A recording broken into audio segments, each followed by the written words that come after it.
ಮೂರನೇ ದಿನಕ್ಕೆ ಕಾಲಿಟ್ಟ ನಾಡಹಬ್ಬ ಮೈಸೂರು ದಸರಾ ಪಾರಂಪರಿಕ ಉಡುಗೆಯಲ್ಲಿ ದಂಪತಿಗಾಗಿ ಟಾಂಗಾ ಸವಾರಿಯನ್ನ ಮಾಡಿದ್ದಾರೆ. ಪುರಾತತ್ವ ಸಂಗ್ರಹಾಲಯ ಮತ್ತು ಪರಂಪರೆ ಇಲಾಖೆಯಿಂದ ಈ ಆಯೋಜನೆ ಮಾಡಲಾಗಿದೆ.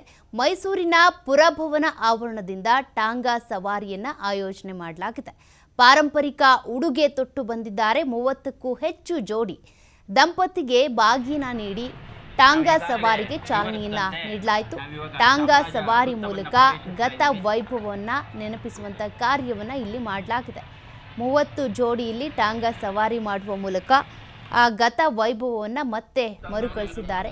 ಆ ಹಳೆ ನೆನಪುಗಳನ್ನ ಮತ್ತೆ ಮರುಕಳಿಸಿಕೊಂಡಿದ್ದಾರೆ. 1981ರಲ್ಲಿ ಆ scholarship higher education outside the state ಅದನ್ನ ಮೊದಲು ಬಳಸ್ಕೊಂಡವರು ಸರ್ ಎಂ ವಿಶ್ವೇಶ್ವರಯ್ಯ. ಹಿರಿಯಕ್ಕೆ ಮಹಾರಾಜರು ಮೆಚ್ಕೊಂಡ್ರು. ಒಬ್ಬ ಒಂದು ಡಿಗ್ರಿ ಮಾಡಿ BSc ಮಾಡಿದವನು ನೇರವಾಗಿ ಬಂದು ಸ್ಕಾಲರ್ಶಿಪ್ ಕೇಳ ಹಿನ್ನೆಲೆಯನ್ನ ಇರಬೇಕು ಅಂತಕ್ಕಂಥ ಒಂದು ಉದ್ದೇಶದಿಂದ ಇಲ್ಲಿ ದೇವರನ್ನ ಕೆತ್ತಿರ್ತಕ್ಕಂಥದ್ದು ನೋಡ್ಬೋದು. ಸೊ ಇದು ನಾವು ಯಾವಾಗ್ಲೂ 2004ರಿಂದ ಈ ಪರಂಪರೆಯನ್ನು ನಡೆಸ್ಕೊಂಡ್ ಬಂದಿದ್ದೇವೆ. 1927ರಲ್ಲಿ ಮಹಾರಾಜ ನಾಲ್ವಡಿ ಕೃಷ್ಣರಾಜ ಒಡೆಯರ್ ಅವರ ಗೋಪುರವನ್ನು ಕಟ್ಟಿದ್ದಾರೆ. 75 ಅಡಿಗಳ ಎತ್ತರ ಇದೆ. ಅದನ್ನು ಕಟ್ಟಿಕ್ಕೆ ರಾಜಸ್ಥಾನ ತಂದವರು ಇವರಿಬ್ಬರು ಸೇರ್ಕೊಂಡು. ಇನ್ನೊಂದು ಮಹಾರಾಜರು ಇವ್ರನ್ನ ಇನ್ವೈಟ್ ಮಾಡ್ತಾರೆ, ಮಹಾತ್ಮ ಗಾಂಧಿನ ಈಗ ತಾನೇ ಮೈಸೂರಿಗೆ ಬಂದಿದೆ, ಬರ್ಲಿಕ್ಕೆ ಆಗಲ್ಲ ಅಂತ ಹೇಳಿ ಮೋತಿಲಾಲ್ ನೆಹರೂನ ಕಳಿಸ್ತಾರೆ. ಮೋತಿಲಾಲ್ ನೆಹರು ಬಂದು ಇದರ ಒಂದು ಇನಾಗ್ರೇಷನ್ ಮಾಡಕ್ ಮುಂಚೆ ಗಾಂಧಿ 2 ಮಾತು ಹೇಳ್ತಾರೆ.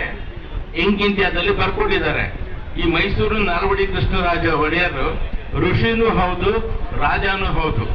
ಆದ್ರಿಂದ ಅವ್ರನ್ನ ರಾಜ ಋಷಿ ಅಂತ ನಾನು ಕರೆದಿದ್ದೀನಿ. ಒಂದು. ಎರಡನೇದು, ಈ ನಾಲ್ವಡಿ ಕೃಷ್ಣರಾಜ ಒಡೆಯರ ತರ ಆಳ್ವಿಕೆಯನ್ನು ಬ್ರಿಟಿಷರೇನಾದ್ರು ನಡೆಸಿದ್ರೆ ನಾವು ಬ್ರಿಟಿಷರನ್ನ ದೇಶ ಬಿಟ್ಟು ಹೋಗಿ ಅಂತ ಕೇಳಲ್ಲ ಅಂತ ಗಾಂಧಿ ಹೇಳ್ತಾರೆ.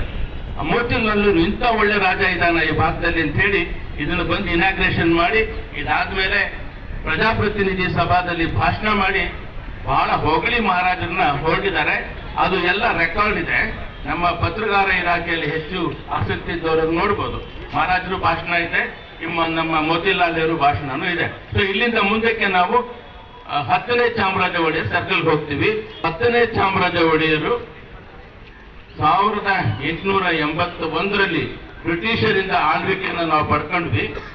50 ವರ್ಷಗಳ ಕಾಲ ನೇರವಾಗಿ 1831ರಿಂದ 1881ರವರೆಗೂ ಬ್ರಿಟಿಷರು ನೇರವಾದ ಆಳ್ವಿಕೆಯನ್ನ ಮಾಡಿದ್ರು.